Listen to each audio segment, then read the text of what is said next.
All right, a little different wash and talk here today. We're going to be making some noise. We're working on double duty here. So we're doing finishing the garage, finishing the backsplash. It's like the last major project of the thing. But my E92 is dirty, and I owe you a video. I didn't do a wash and talk this weekend, and I want to clean it. And so in between working on little projects here, we're going to wash the M3. So just know that we're going to be making some noise here while we're working through this. But it's been a while since I've done like the whole process where I got everything, like showed you everything. I haven't got anything set up. Normally I'd set some stuff up before I start the video. So let's get started on the E92, get it cleaned up. I want to try something here today. We'll do the wheels first as normal. I haven't cleaned the wheels, like a full wheel cleaning in a while. With the carbon ceramics, I don't clean them as often. Like full cleaning, I normally just kind of superficial wipe down like every other wash.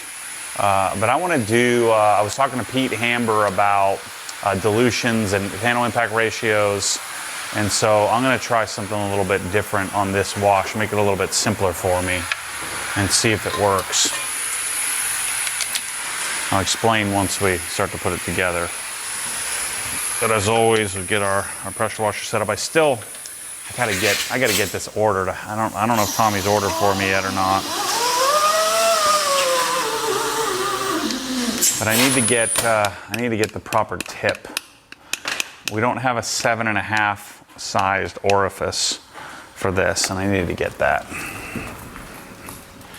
Get our wheel stuff good to go. Let's turn it on.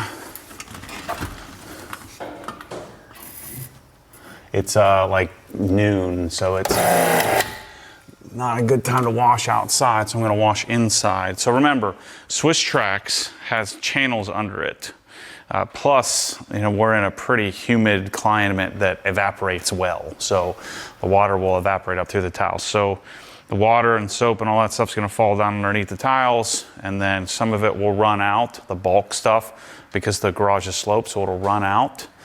We don't get enough overspray or mist with a pressure washer to like mess up cabinets or walls or anything like that. And then, the rest will just sort of evaporate up through the tiles. So in a couple of hours, the garage will be perfectly dry. And so you can wash in the garage, assuming you have enough space. So this garage is like 36 feet wide and 25 feet deep, I believe. So I do have a little extra depth to help. But think about it, even if you pulled your car like halfway in, it can help make your washing experience a little bit better and give you the ability to wash at all hours of the day. So what I think I'm gonna do is I might try the full beans, the dual pressure washers. So what if I do straight concentrated soap?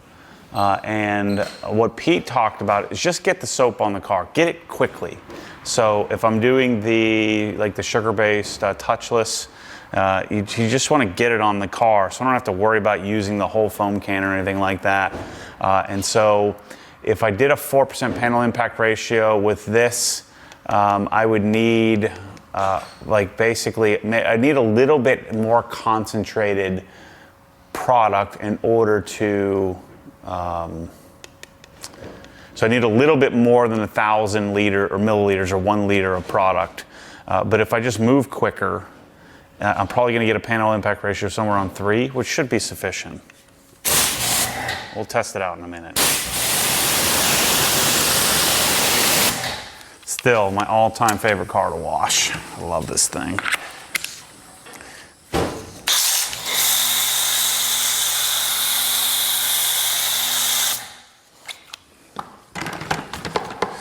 Straight up brake buster. Again, brake buster probably not really necessary at all. And so I need to call Dave Phillips. He's been working on a less concentrated version of brake buster, which I would love for my carbon ceramic cars. Or not less concentrated, but lower pH version of brake buster. I'm not loving how that's foaming with the 1.5. So I got a 1.5 millimeter orifice nozzle on the foam cannon now. I'm not loving how that's working, but let's see. Let's go here. See if I'm still good on my sponge or my lambskin mitt.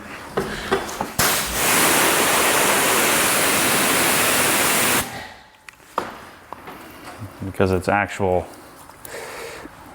like leather or hide of a lamb. I think it is anyway. It gets hard and you just have to loosen it up.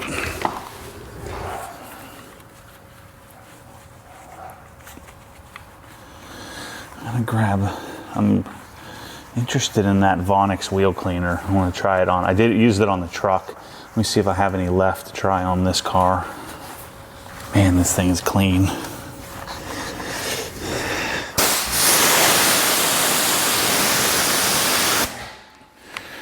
Okay,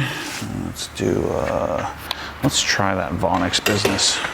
Yeah, I don't have much left. I used the whole darn bottle on the Raptor tires. This foam sprayer is terrible.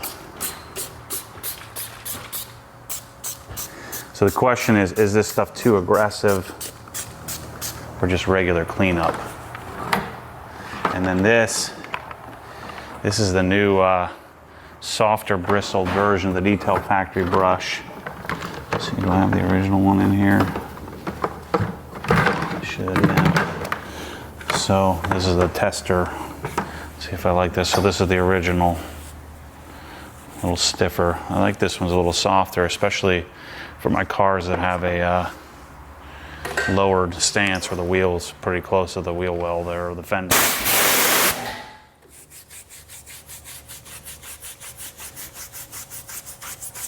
I like this. I think I like this.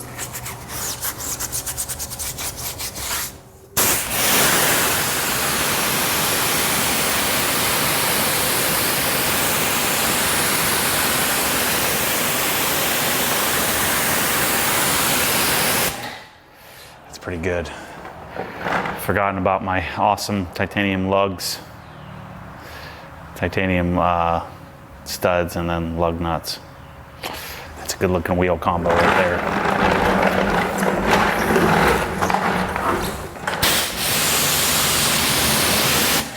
I don't know how I would go back to 2 gallons a minute, man.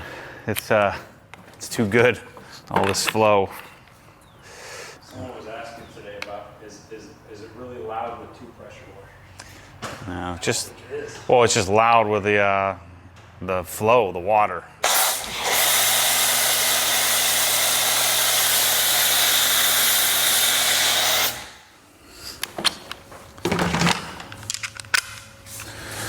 I don't know what's going on with this thing. It's not supposed to be here. Oh, this isn't Brake Buster. That's why. Shoot. I thought this smelled weird. This is the bike wash.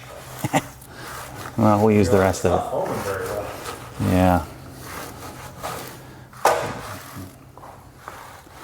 I knew something. I put some bike wash in the foam cannon when I was washing my bike the other day. Well, that's good. We don't really need Brake Buster anyway. So this is the G-Technic, basically G-Wash. Aha, there's the Brake Buster right there. So, which foam cannon was this? Okay, this is the regular soap foam cannon then. We'll use the rest of it. Let's keep rolling with it. Too much stuff in here. Where's my freaking sponge? I thought that smelled so weird. I'm like, why does this smell like cherries? Like, I get like something fermented in my Brake Buster or something. See, this foamer is terrible. He uses like 5 times more product and only gets like half a darn tire. It's not a good option. So you'd be better off just spraying it on there. What is going on here? I got too much stuff in here.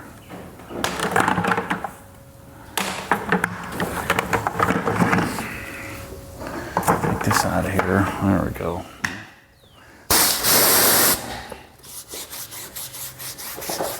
Yeah, I think this tire cleaner could be good for aggressive and non-aggressive. Like, see, it's not turning orange because my tires are pretty clean.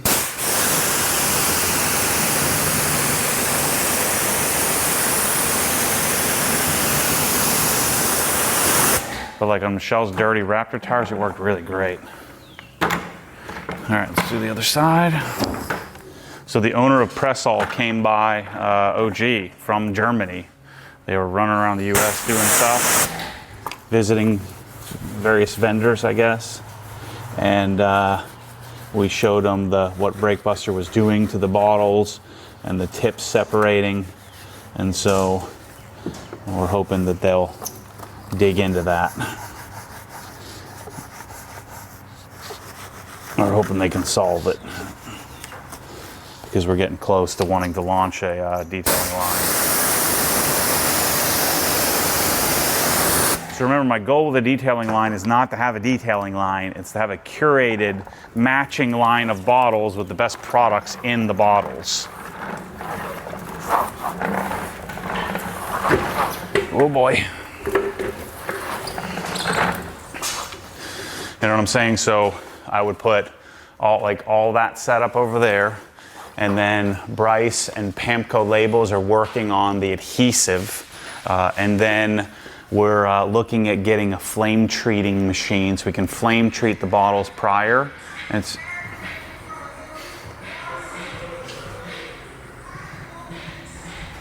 guaranteed that's like a 17-year-old white kid driving in his, his SoCal leaned truck. What was I saying? Oh, the bottles. So if we flame treat them, then and have a more tacky adhesive, we ought to be able to keep because we love the foil backed or the foil designed logoed labels. And then if we can make non-logoed, and then also make a back piece as well for all the disclaimers and all that stuff that we would need, then we can start to launch a curated detailing line.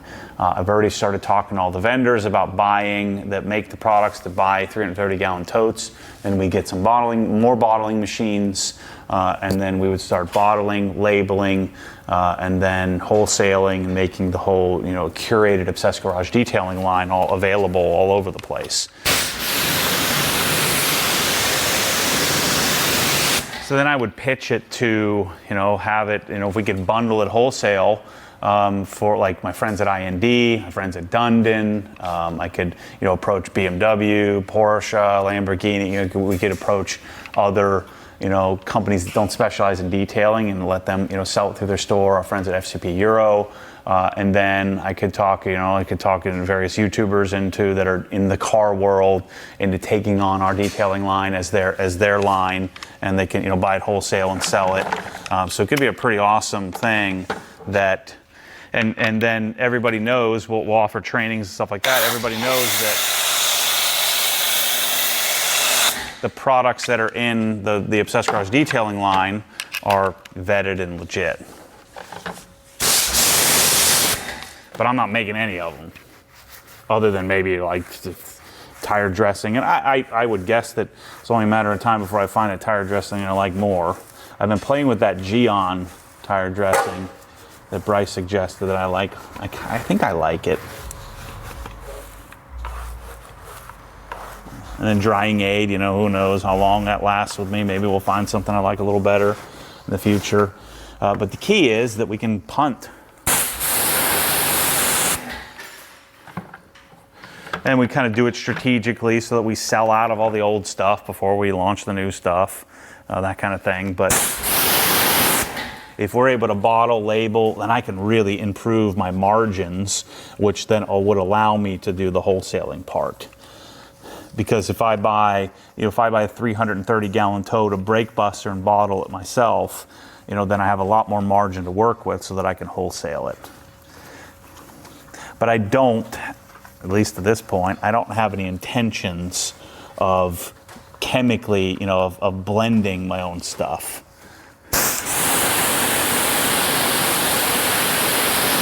So we would co-brand it, buy totes of CarPro Eraser, and we put CarPro Eraser in a Pressall bottle.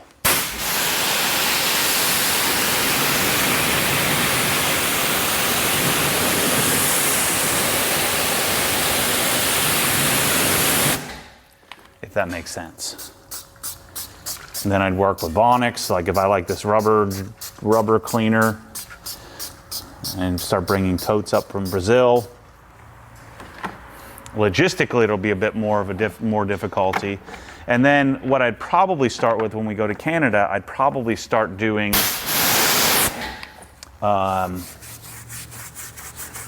we'd probably bottle it all here and send it up there. But then eventually, if Canada really takes off, then we would start we would bottle up there in Canada as well.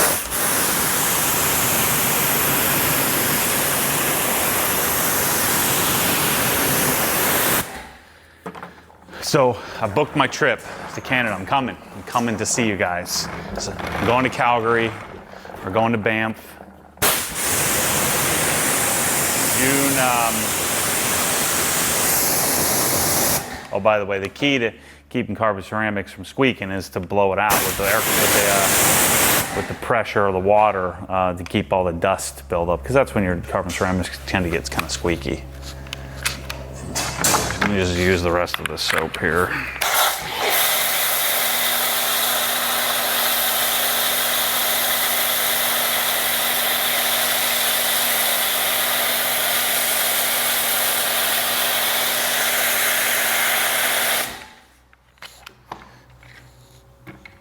So I'm coming to, so it's June 9th to the 16th, so Friday to Friday. I'm flying into Calgary, and then we're heading up to Fairmont Lake Louise, and we're going to spend 2 days there. So we're going to spend, we'll spend Saturday, Sunday, Monday. Monday we'll head over to Banff proper, the town of Banff. And we're gonna stay at the Peaks, something or other, Peaks Inn and Suites or something like that. And then we're gonna stay there Tuesday, Wednesday. Wednesday, come back to Calgary, staying at the Fairmont Palliser or something like that in Calgary. And then I've got Andrew, I forget his real estate firm, but Andrew's gonna take me around, and we're gonna look at some commercial property. Just kind of, I'm not really picking a building specifically, at least I don't think so. It's like I'm not going to sign a lease, but really going to see what's available, what it costs. The cost is about half of what it would cost to be in Toronto or Windsor, from what I can tell. And see, just kind of see the area and where I might want to be. Logically, I think it would make sense to be by the airport. And then,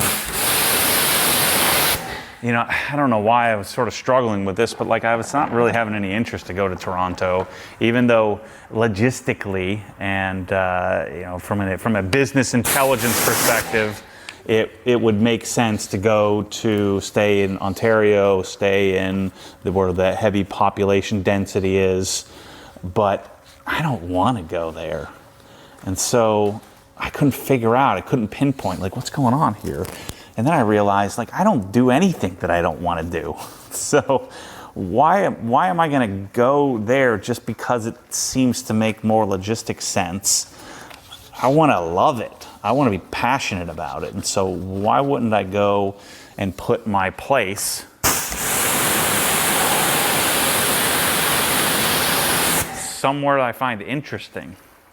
So despite the fact that it might be a little bit less efficient, Carzilla's in there, and there's tons of industry in Calgary.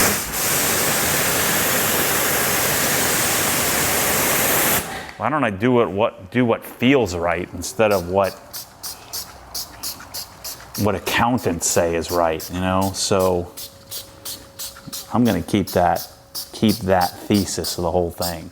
Because ultimately what I want is I want my distribution facility to be something. I'm not going to be there a lot, but I want to have a destination property somewhere nearby. That way I could probably have the team that's there run and property manage the place as well. Why not? Why not do it that way? It just seems to make more logical sense. I don't know why I was struggling to figure that out for so long, but it seems to come crystal clear to me now what I need to do. All right, so the car's really not dirty enough, but I want to keep playing with this, this pre-wash concept. And so I'm going to use a pre-wash. And like I said, we're going to mix this up to go full. I'm going to go full concentration. And then I'm going to use the full double, 4.18, 4.2 gallons a minute, and I'm just going to move quickly on the car and get the product on it. Let's see how that reacts. This one has a 1.25 millimeter orifice on it, so I don't want to do. Maybe that would make sense. Let's close the orifice a bit. It's going to hurt though. I want to do it this way. I'm going to say that'll hurt the pressure washer, possibly, pressure washers. So let's go touchless. I like this one more than auto foam. And let's fill up our foam cannon bottle all the way. Now, what I don't want to do, I don't want to use the whole bottle because it's going to be a 1 liter of product. I'd only get a couple of washes that way. So let's fill this puppy up. Set this aside.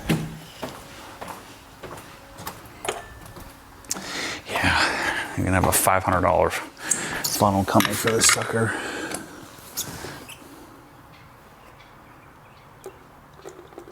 And then let's just see how much product I need to use to kind of roll through the car real quickly. And so this should give me a panel impact ratio of somewhere around 3 and change. Because if I have 2 foam cannons, and if I timed it out and I blew through the whole bottle, it would just water. It would probably fill up about 13 gallons of bucket water. And then if I did the calculation, it would require somewhere around like 1,100 milliliters of product to get a panel impact ratio of 4. So that's how I'm coming up with this loose math here.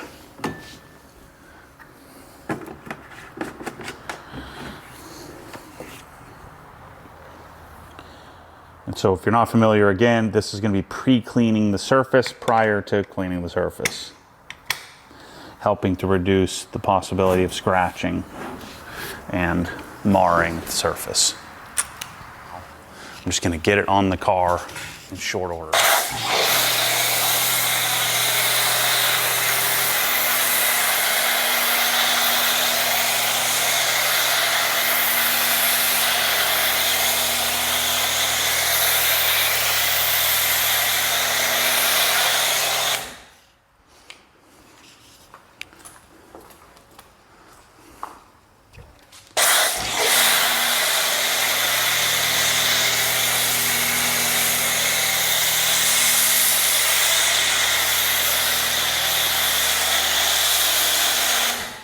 Okay, so I used, it wasn't quite full, so it was at like 800.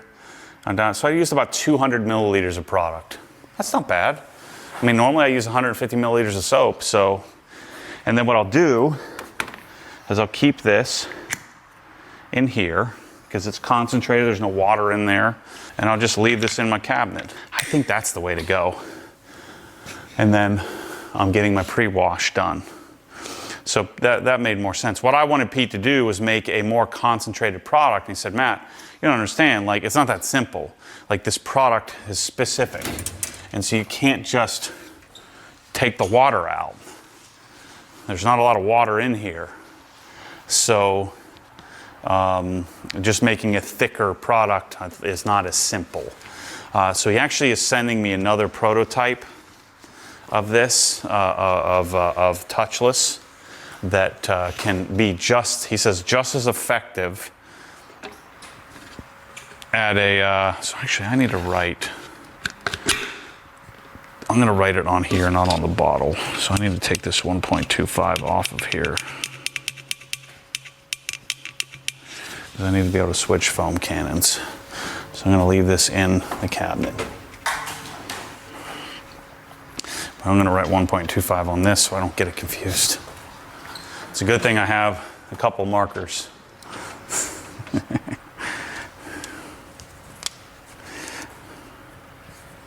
Where do I want to write? I want to write it right here. just in case that wears away. Yeah, that'll be fine. I'm gonna put a black dot on here as well.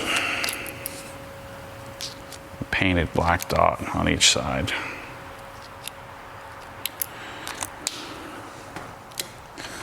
Now I know that's the foam cannon with 1.25, and that would be for if I wanted to use a single pressure washer and apply foam. Let's rinse it. Throw this in here. Get my bucket filling up. So we're going to do GSF for our normal wash. So we'll go back to 150 milliliters. Oh, that's the other thing I talked to them about, was giving me a squeeze bottle made out of LDPE plastic that's super squeezable. And then ultimately what I'd like to do is have the soap that's in the squeezable bottle, I'd like to have that screen printed, you know, like a Gatorade bottle. That would be sick. And then if the Press-All guys can make me a gallon with the same kind of style as the spray bottles, then we have something.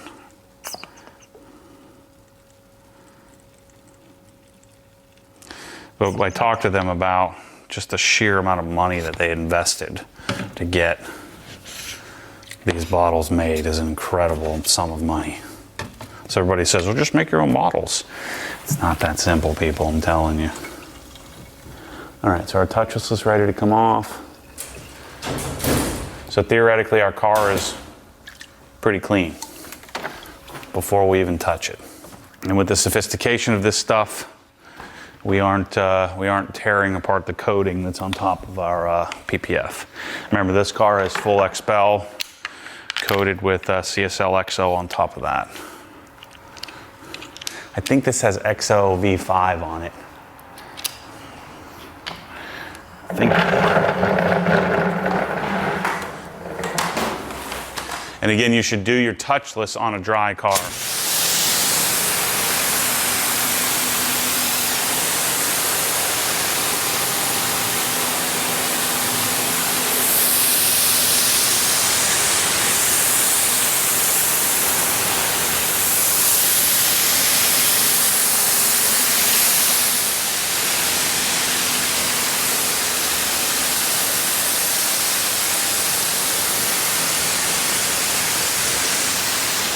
Amazing. The 4 gallons a minute just stands the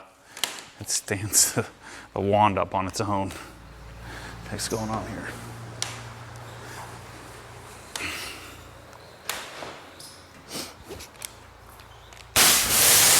See?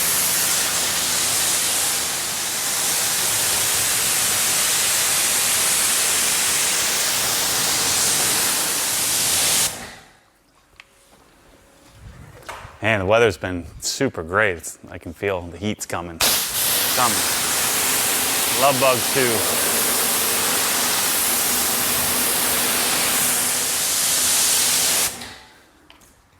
All right.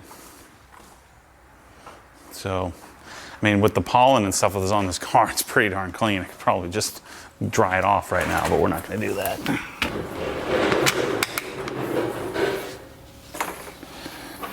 There, this here. I do like washing and working on the Swiss tracks. Kind of makes me think I should put it in the darn pole barn as well. It just means you can like leave stuff on the ground, doesn't get all scratched up and stuff.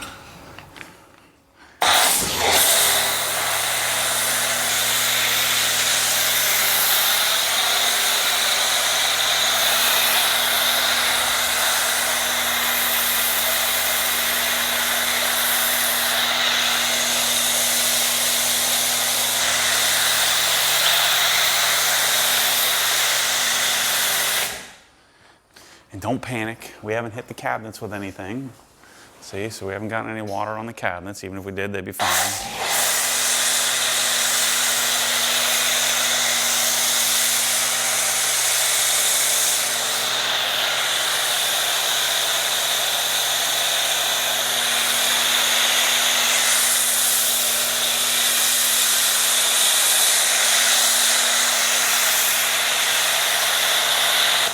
So now I'm starting to think, do I even need to do this step, right? With the initial snow foaming, am I wasting time here? So the other thing I want to try out is getting a, I'm going to grab one of my Marilex foamers, my pump foamers, and I'm going to test out some different, and do some different trials of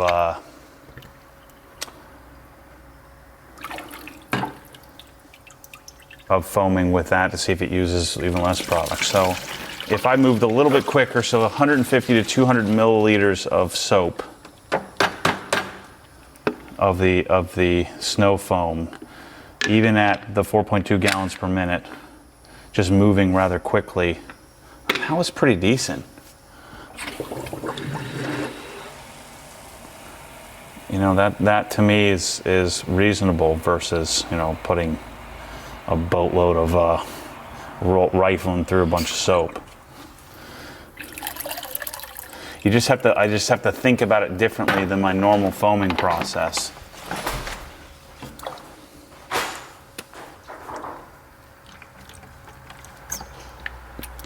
In that I just want to get the darn foam on the car.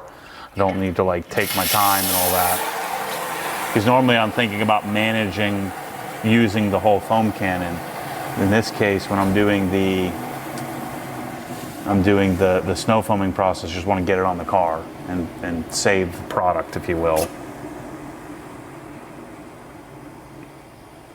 It just takes time to think through and trial and error and have other people make comments, and you know, that's kind of how my process has developed over the years. You know, I had developed it to a certain point on my own, and then when I started sharing in videos, you know, the engagement from the comments have made me think about different things, try different things, and just, you know, sort of hone the process, adjust the process, and that's kind of what I'm doing now. And that's part of me, is the fun of the whole of a process in general, is the revisiting, is that process the right thing to do? Is it my best option? Oh yeah, forgot about this. I gotta try these puppies, these new prototypes. So I have two different sizes. This is the new deli pad instead of the deli mitt. Corey sent me these. These came straight from Germany, from the Microfiber Madness guys. So we want to try these out. Let's see which size. I think I'm going to like the bigger one better. So these are a softer pad designed. It has more microfiber content, a little less viscous wool content. And so every time, these softer pads theoretically would be for paints that tend to scratch more easily.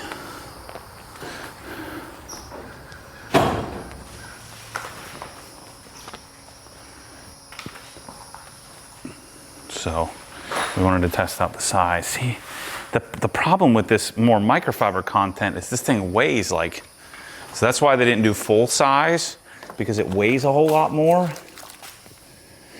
Like, it holds water more than the regular Incredipad.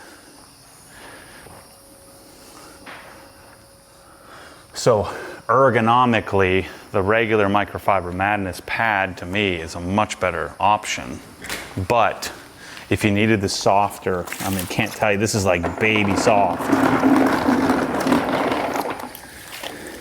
But in order to make this work, like the corners are kind of stiffer in order for it to hold its shape, because it is so much heavier, because it's holding onto so much more water.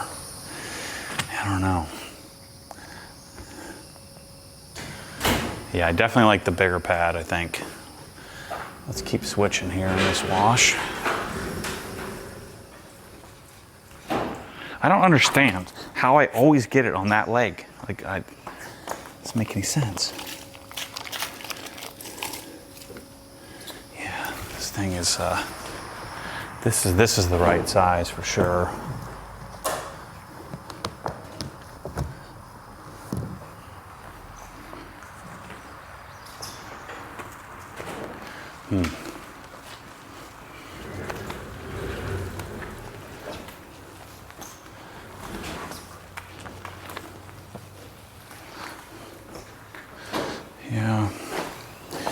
back to the baby one. Yeah, again, I think I would only deal with this pad if I had to. I wouldn't want to deal with the weight of this unless I had some paint that was real scratch prone. But this is what, like all the other competitor pads, they're all kind of like this, heavy. What they're just doing some like microfiber on a pad. There's a lot more design that goes into the Incredipad than you'd think, like the regular version. I kind of want to get an Incredipad. Let me just grab an Incredipad and see how that feels different.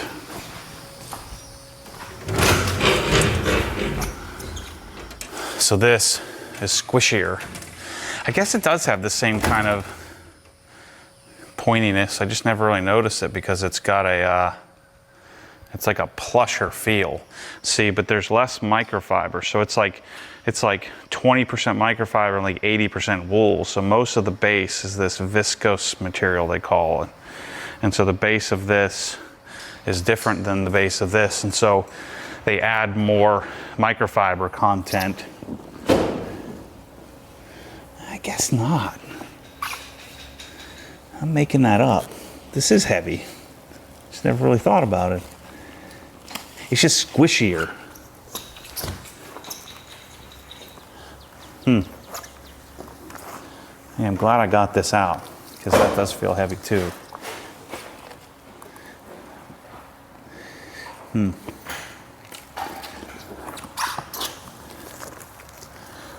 This is why I'm excited to have a dedicated wash bay. I can take my sweet old time instead of rushing all the time to try to beat the sun or beat the darkness, beat the bugs. I can just wash whenever the heck I want at whatever pace I want. That's the way to go. Yeah, this isn't heavier. It's just flatter. See how much flatter that is? Versus this.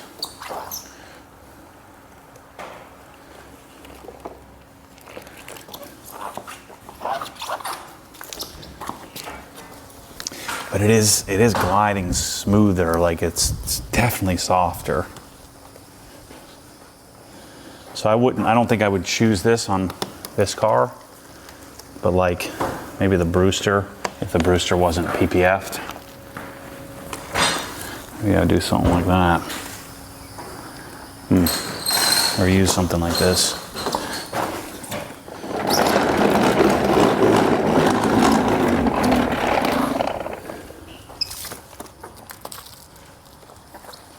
So we started, if you haven't watched it, go check it out. We started our wash and drive series, which is a different series than this. This, to me, will always be my long form. A good percentage of the time, I'll just shoot it myself, you know, and just have crappy camera angles. But this is where we do uncut, largely uncut, just fumbling through stuff, thinking through stuff, talking about life and business and products and whatever else is going on in my brain at the time. But then wash and drive's design is to be more produced. So utilize all that we've learned over the years and all these great cameras and equipment that we have and really make it a more of a produced, eventually maybe even sponsored series where, you know, I have a specific product that, or maybe we get like a non-detailing sponsor, so it remains, I don't know, but I get somebody to pay me a bunch of money to help pay for the production cost of it. Or maybe just to get me rich, who knows? So, that is so wash and drive will be pick something, some part of the process, some specific product, some specific discussion point during the wash, and then go out for a drive. And it's selfishly a way for me to experience a bunch of cool cars that, because I at this point, until I have some giant facility where I can store a bunch of cars. Like I don't really want a bunch of cars. And so one way to experience a bunch of cars but not have to deal with them, to get to do my favorite part, which is wash them, is to have people bring them here. And so the way the process works will be eventually we got a lot of cars we can do, like a lot of people that I know who are locally or employees, stuff like that. And we can do all those cars. And then eventually we start to have people show up. You come here, stay in the hotel overnight, then come by here first thing in the morning. We have somebody come get you, take you over to HQ, give you a tour. You can tour the facility, get to meet everybody over there while I'm washing the car, shooting the initial drive, and then you come back. And depending on the car, some cars we may have you drive it for the lead follow shots.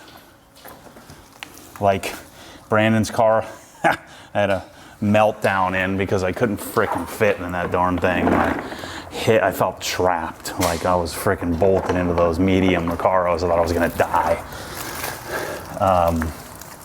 So we had him do all the rollers and all that. And then the person will be out of here by noon. But that series will be single product specific, quick little drive, quick little impression.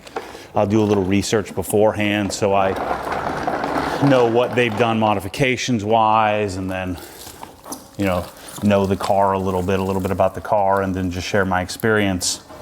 And it'll be like a 30-minute type video that looks real pretty, sounds really great,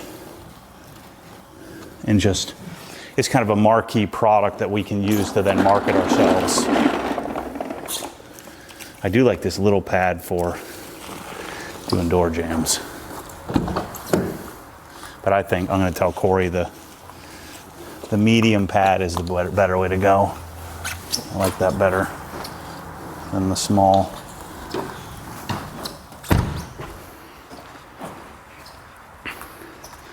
See how the water's running out? It's running down under the tiles and running out.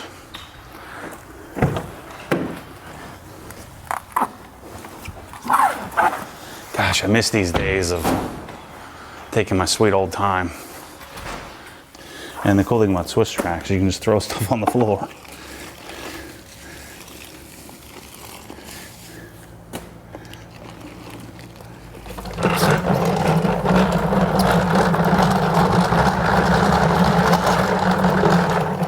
Makes me feel better when I get the buckets put away. So my CR spotless is basically useless on this setup unless I turn one of the pressure washers off, so I'm not going to do that.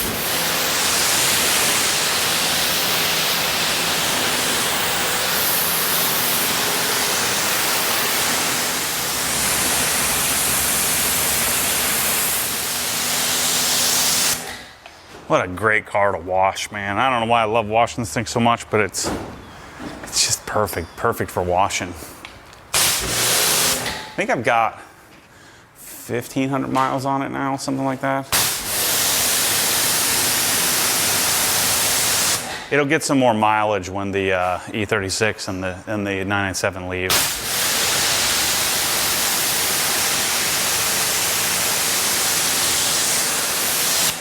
The Cayman GTS is due for delivery July 28th, I believe.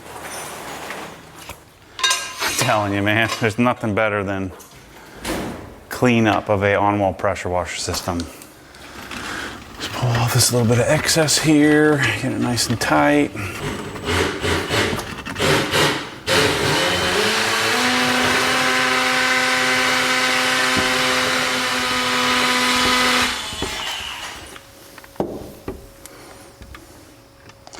There we go, bros, nice and clean.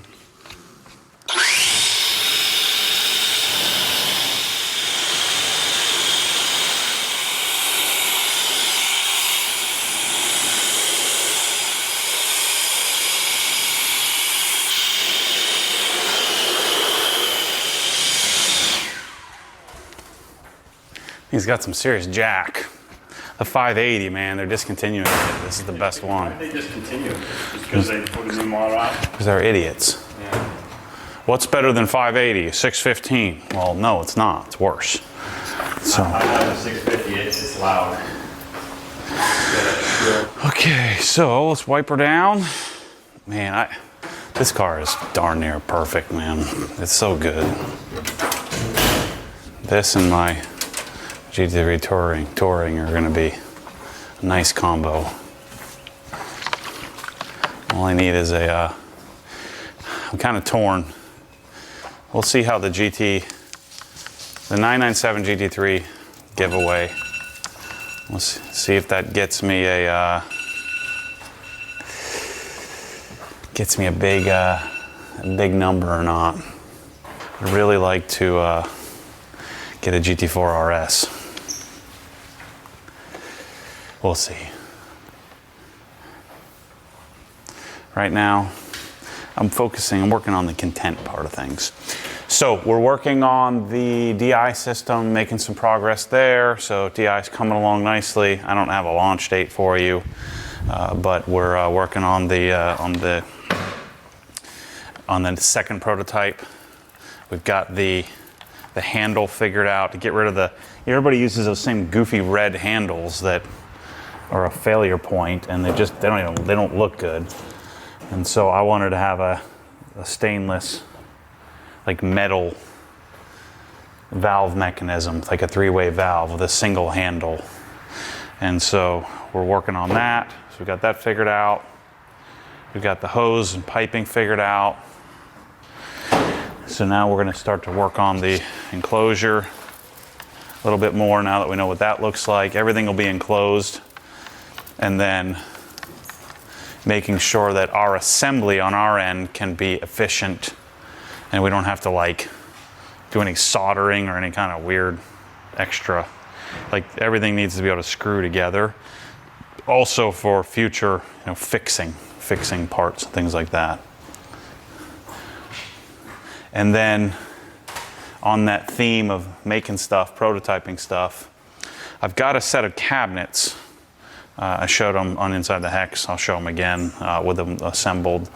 But I got a set of cabinets that I hate pretty much everything about them, but it's a good start. And so part of the thing doesn't help is they're red, bright frickin' red. And so we're going to take those cabinets as our base. And I was talking to Joe about this, Joe, the guy I'm partnered with on doing the DI system, and he estimated it would save about $100 grand in a year's worth of development.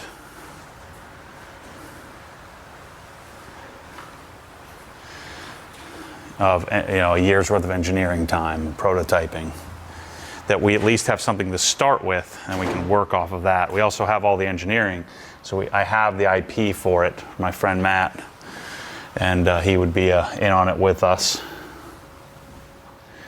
And then what I may do is, if the cabinet thing is a possibility, I may set it up to where I take on a few investors to help with the capital,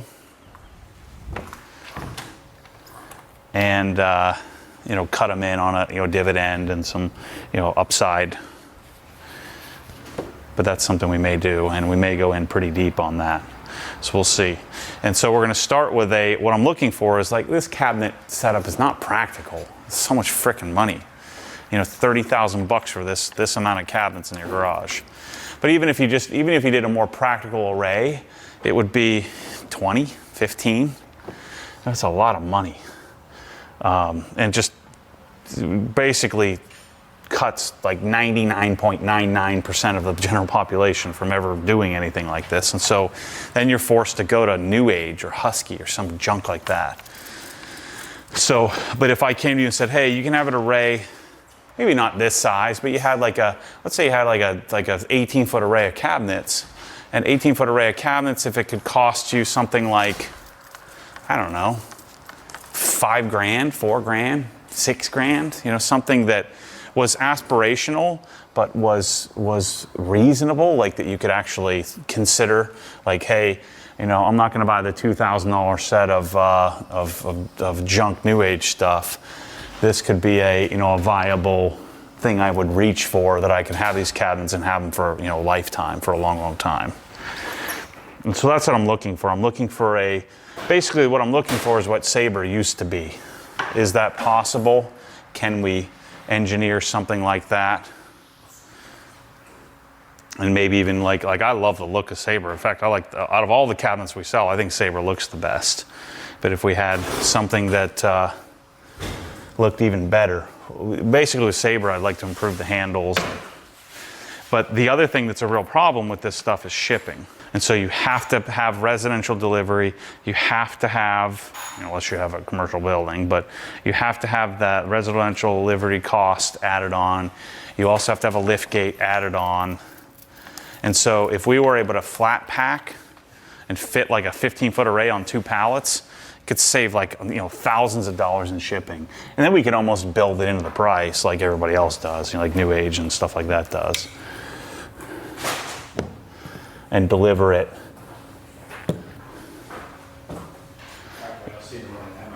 Okay. And deliver it much more reasonably.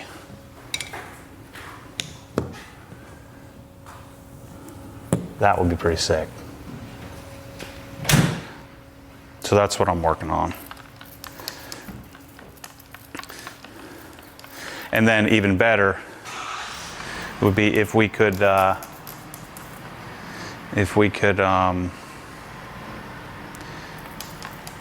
make it in the US. That would be sick. Man, this thing is clean, clean, clean, clean. The only imperfection of this whole darn car is this line from the original PPF goof PPF-ness. It's the only imperfection. You have to look at it under the exact right light. So they did the half hood, and I just couldn't get this line out without really destroying the paint. Oh, the other imperfection is the rear bumper, where he was paranoid that there wasn't enough clear coat or something. They re-cleared the trunk lid. The back part, only the back part of the trunk lid, which is freaking stupid.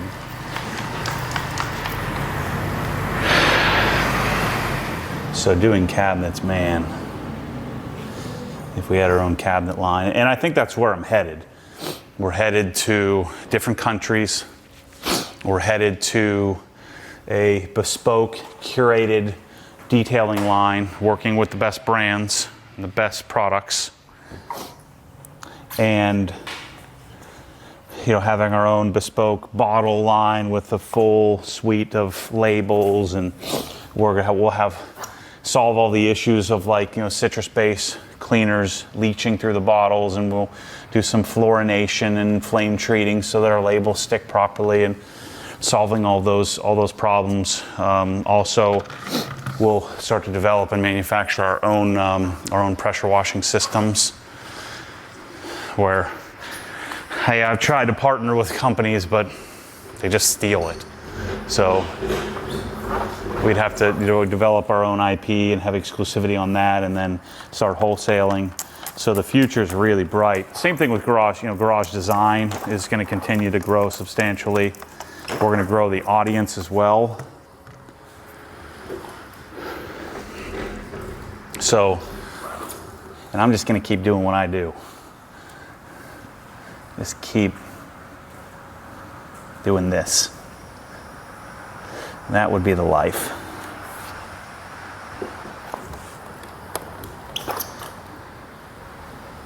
That is the life. It's the life I already have. So, and then being somewhat content. But I'm excited about Canada. I think it's going to present a myriad of challenges that we're going to have to tackle. It's going to point out any potential issues of structure and organization inside of our, you know, Florida facility. You know, that we're going to have to really dial in and make sure that we're able to train that knowledge to in a place that's 2,500 miles away. And then develop, some of you Canadians that, will work at the facility there. I think we'll probably start with 3 people, likely.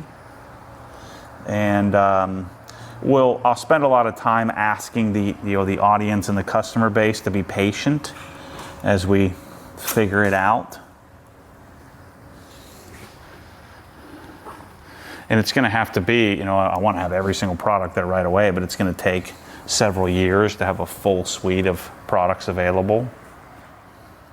But we'll still work with, the Carzillas of the world, and we'll still work with companies that want to wholesale the product, and we'll still work with our affiliates and stuff in Canada, and I'll do some more stuff with Pan as well, as he, use him to help promote the whole concept. We're probably going to do Pan's garage as well, so we'll do his garage once we get there, and do like like his garage looks nice, but to do like a full OG, custom install, and just get his whole garage totally decked out.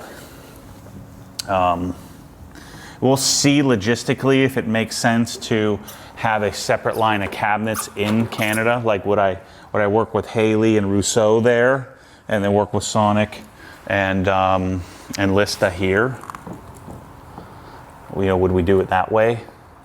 Lista, I'm learning. Lista's going to have to be very, very specific for a very specific customer. You cannot expect, which is really odd, on our most expensive cabinet line, you're going to have to expect a little bit of jank. The sizing of it's a little bit off. Oftentimes some of the powder coating's a little bit off. The squareness of it is a little bit off. They're just used to dealing with, machine shops and commercial that don't care about that. Combined with, it's no longer List, that's Stanley Vidmar. But, so I've been asking myself, is this good enough? And I love it. Despite the slight jankiness to some of the things, like you got to work for it a little bit. I'm just going to make that very clear with people that, hey, if you want perfection, if you want super precisely built cabinets, you're going to want to get the Sonic stuff for sure. Sonic MSS Plus is probably the most precise cabinet. It's made in Taiwan, but to extreme precision. That's why it's so expensive, one of the reasons. Sonic MSS Plus is the most precise cabinet of any that I've ever encountered. And so if you want that, MSS Plus and the black finish is 100% the way to go. They have the best shipment packaging. They have the best powder coating. They have the best fit and finish of anything that I've seen. But you can't get any color you want. And it's kind of cool to get a custom color and just deal with the Americanism of it. It's super dense, super well built, but a little bit of American jank, a little bit of that wonk that you wouldn't expect to see in a cabinet that costs so much. But to me, the jank is worth it. And so, I've been asking myself that a lot the last few days. Got this clean, man. Super clean.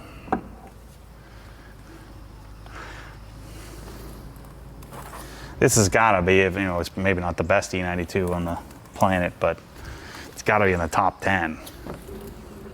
I still love the idea of getting a E90, 2011 E90, either Interlagos or Le Mans, manual, and do the Dynan stroker. That would be cool. Get one with a little more miles, like 25,000 miles or something on it, something that isn't quite as collectible, and do the stroker on it, and then have it kind of complement this. I think that would be freaking sweet. So I think the combo for me looks like this for the, in the short term, looks like GT3 Touring, this car. So these are my collectors around town cars. I have the GTS, the Cayman GTS up in the mountains, so that stays there for a few years. We'll kind of see how that, borrowing the car out, letting people borrow it for money, see how that kind of works out. Is that, first of all, is anybody doing it? And if they're doing it, how's that, what's that experience like? Could I do something better, like a GT3 RS there? I'm gonna do the giveaway on the 997, do the giveaway on the E36. After those giveaways, hopefully I can be patient. After those giveaways, I'm gonna get a either a 16 RS, depending on what pricing looks like on those, for here, for me, and then that becomes my like mountain car. Or GT4 RS, depending on how those are looking. I'm gonna have to pay over for one, but I think that's a, that's a $500,000, $600,000, $700,000 car. We'll see how many they make here, and but if they make a couple thousand of them and they don't make another one, that'll be a really great driver's collectible car that you can have for a long, long time. So I like the idea of having the touring and then the GT4 RS as a freaking awesome combo.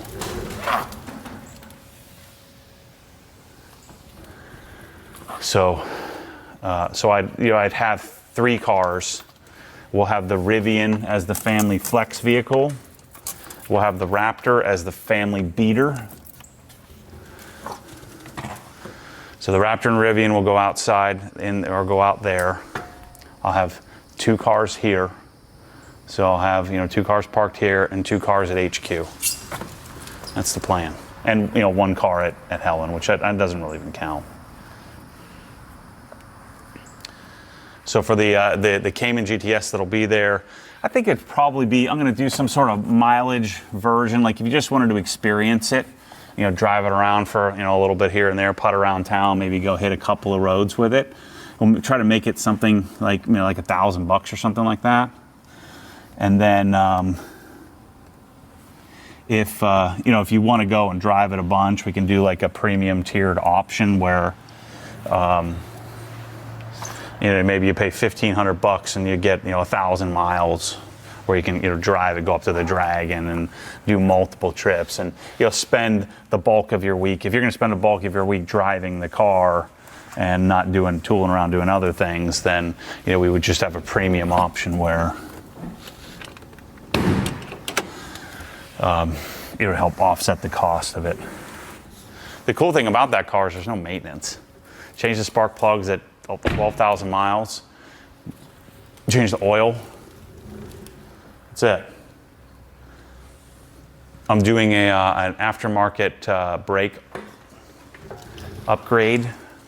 So my friends at Heinz Motorsport are going to, they're building me a kit, a surface transforms carbon ceramic version for the car, which will be sick, because they don't do carbon ceramics on the GTS.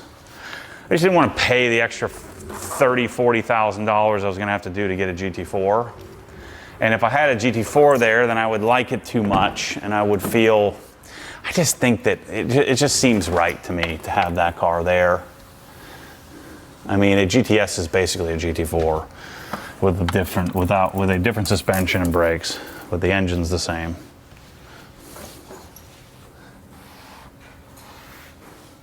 But I'm just not going to get a 997 RS, at least not now. I really like it, but I don't like it enough to spend $300,000 or $400,000 that I have to spend to the sacrifices I'd have to make to get one. I feel really good about. I mean, the car out there is amazing. And so that's why between the 2 giveaways, in a perfect world, I'd love it if those 2 giveaways would fund the GT4 RS and fund a 16 GT3 RS. In a perfect world, it would pay off my touring as well. So I'd have all those cars, and then I'd feel pretty good about life. And then we would just do a various giveaway cars here and there. I'd like to get a Lotus. I'm on the list to get a Lotus Emira. That would be a cool, 6-month, 9-month ownership car to do a giveaway with. You got any input there, Shelly? You guys doing wash and dock? Yep. Talking about anything I want to hear? And I'm talking about all the hundreds of thousands of dollars I'm going to spend on cars that I'm going to get that I can't drive.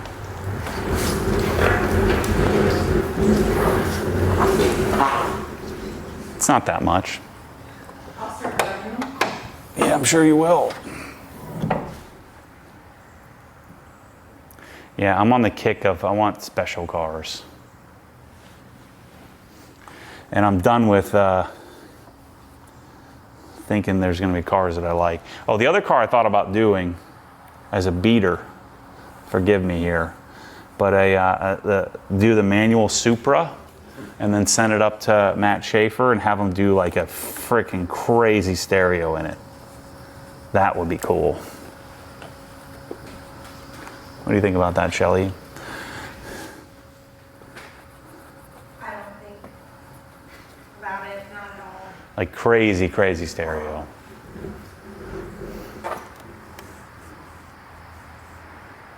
Oh, I forgot about the E90 as well. So we'll see. I'm sure I'll end up with too many cars again and we'll do some giveaways and stuff like that. I do still want to do the NSX giveaway, the Gen 2 NSX.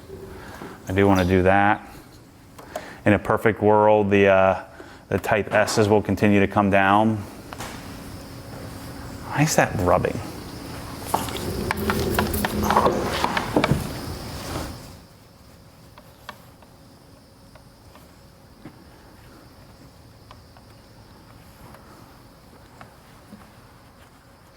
But I want to do a lot more. I want to do garage giveaways for. So I'm going to slow my roll on the car giveaway game, and we're going to do some more garage giveaways. I think that's cool. The new rule is going to be you have to have a garage or you can't frickin' win. If you don't have a garage we can do, we're moving on to the next person. Like right now, today, you got to have a garage. You win, you got to have a garage. If you don't have it, you aren't getting it. What did we do that on? I did that on something else. Like, oh, sorry, you can't win. What was that? Oh, that was the pressure washer system. Oh, you don't have a garage? We can't do it?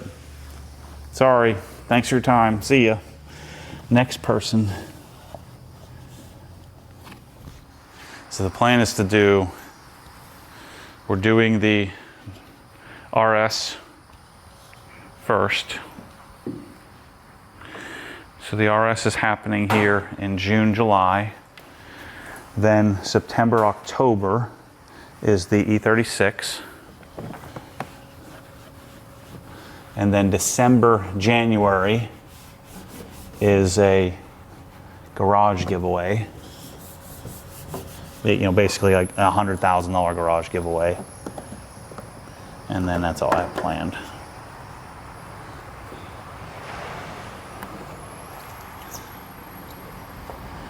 Get all this pollen out of here. Thank goodness pollen season's over. And we transition from pollen into love bugs. It's even worse. Look at how good this thing is.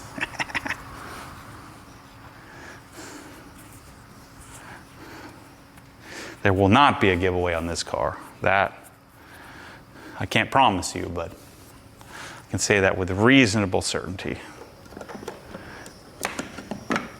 Let's check the other side here. We'll do a quick little vacuuming and we'll wrap her up. I don't think the interior needs wiped down, but we'll take a look at that too. I love that all this stuff is clean.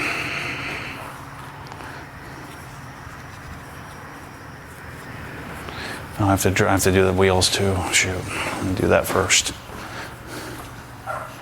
It's a pretty sick intake there, people.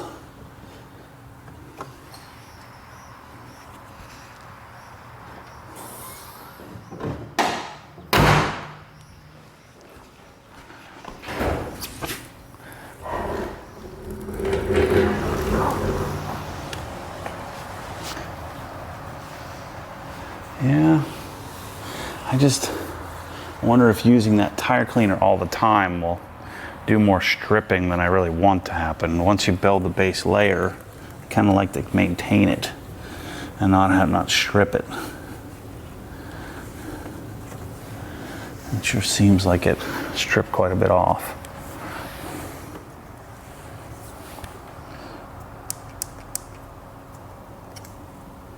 Yeah, see, this is the problem here. Tip splitting. And I can't figure out, there's like no rhyme or reason on why or when it splits, or what product it splits with. So this is what I showed them, like we gotta figure this out. There's too much pressure on the tip, and so what happens is it sits there and it presses against this, and then see what happens, this splits off. Yeah. So then I just keep a little stock of tips somewhere. So one way to avoid this, which I never do, I always forget to do, is in order for it to atomize, you tighten it all the way down, and then I back it off. So now it's tightened all the way down, and then I kind of back it off a quarter turn or eighth of a turn, something like that. What do I do with my towels? So I don't always grab this, but I wanted to do a good solid application. So this is my Race Glaze XL brush that I use for the crack between the wheel and the tire, and then we use our whatever this thing's called for the bulk. I'll leave it like that, and then I'll come back at the end and wipe the excess off. Gosh, these carbon ceramics. Gosh darn fantastic, bros. Fantastic. So I'll tell you what, let's do this. We'll do OG tire dressing on this side, and we'll do that Geon stuff on the other side, just so I can try it out.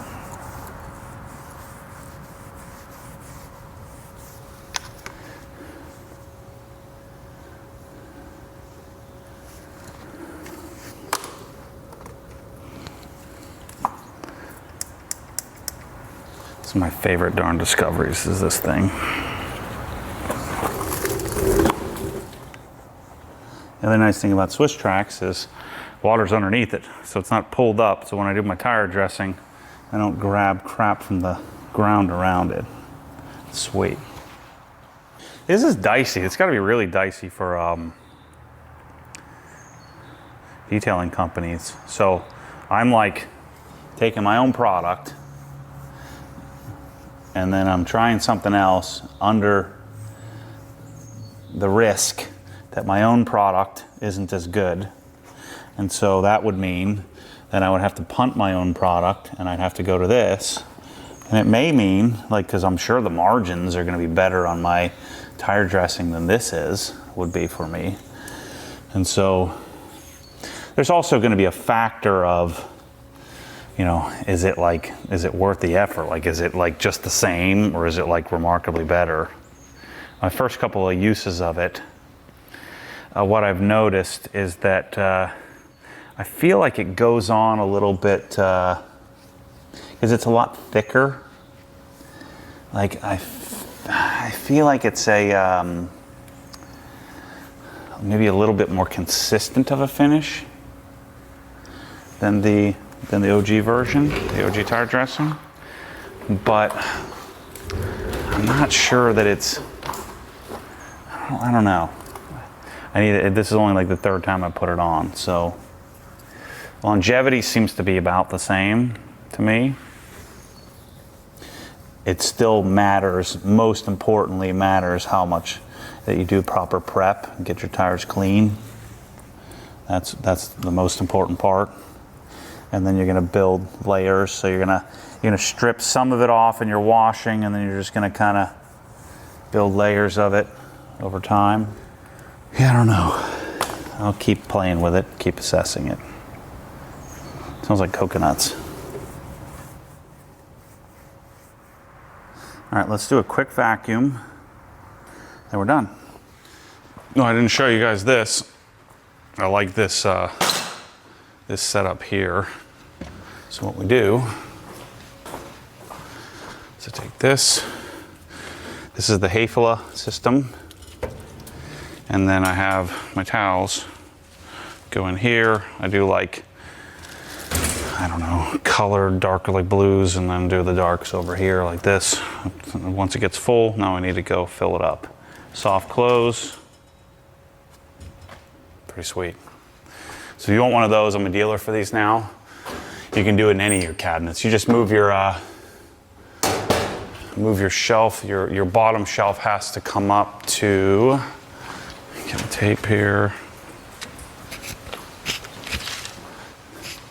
So you need 21 inches of clearance. So you'd have to be able to put your bottom shelf up to 21 inches in order to fit it. But then that becomes a great towel holder. And you, like on this 36-inch wide, I kind of wanted to put 2, so I'd have 4 of them. Then I can keep my 5 gallons under here. I like that a lot. It's a pretty nice setup. I just cleaned the glass here recently. So all I want to do is just vacuum probably the driver's side carpet.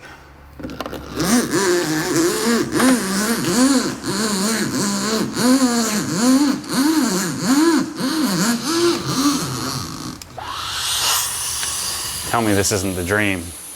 So vacuum system will be launched when you're watching this, probably about a week and a half, 2 weeks out. We're getting close. It's modern day is kind of gathering up the hoses and stuff like that. And it's really good. And so I'm gonna do a bunch of videos like tearing it apart and stuff like that. And then we have a basic accessory package that we'll be continuing to modify. The accessories aren't that much money, so you kind of buy them so you can use the system, and then just kind of they'll become throwaways.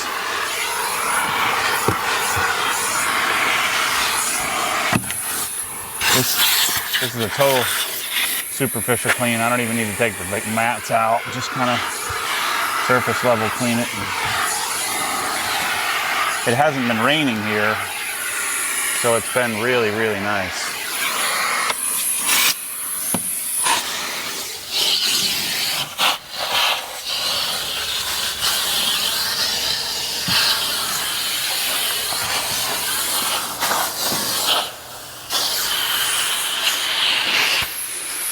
This just makes the vacuum experience so much better, because then all I have to do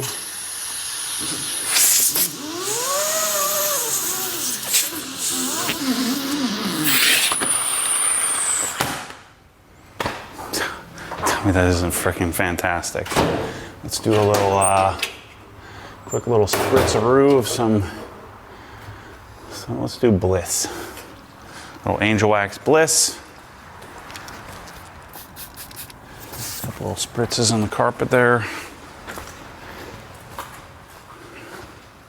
Just do a quick little wipe with this Vonix Sintra antibacterial interior cleaner.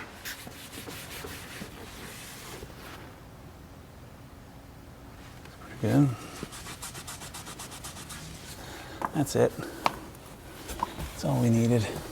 So I just wiped the tires gently, just flat, just to remove any excess and streaking, or I guess the tires don't really streak, but, and if you like your tires shinier, you could leave it on there and maybe even add a second coat, but I like it to look flat and matte. Man, I love this car. I did the Passport Max 360, or the red line Passport Max, the Escort. But like, there's nothing else I want to do with this car. It has the right suspension, Olin's TTX. It has the right brakes, Ben Brembo CCM carbon ceramic kit. It has the right wheels, the OE 359M wheels. It has the right exhaust and intake. It has the, I see all these guys doing such crappy exhaust in the Facebook groups. So stupid. But this has the American Racing headers, exhaust. Like, why would you put valves on an E92. It's like the stupidest thing ever. Why would you put valves on any not modern, non-turboed M car? That's so stupid. Why would you do that? You don't want valves. You don't want valves ever. If you could take the valves off the GT3, that'd be the best thing ever. Get rid of them. You can't because it drones too much. Like on GT4, take the valves off. You don't need the valves. So that's a wrap. That's pretty darn perfect. The car cover I'll put on here is a Cover King satin stretch. Nice and soft. Only put a car cover on after you're clean, just to kind of keep the dust. Because now that it's clean, the other two cars are dirty, I'll drive those around, and then this one will stay put for a little while.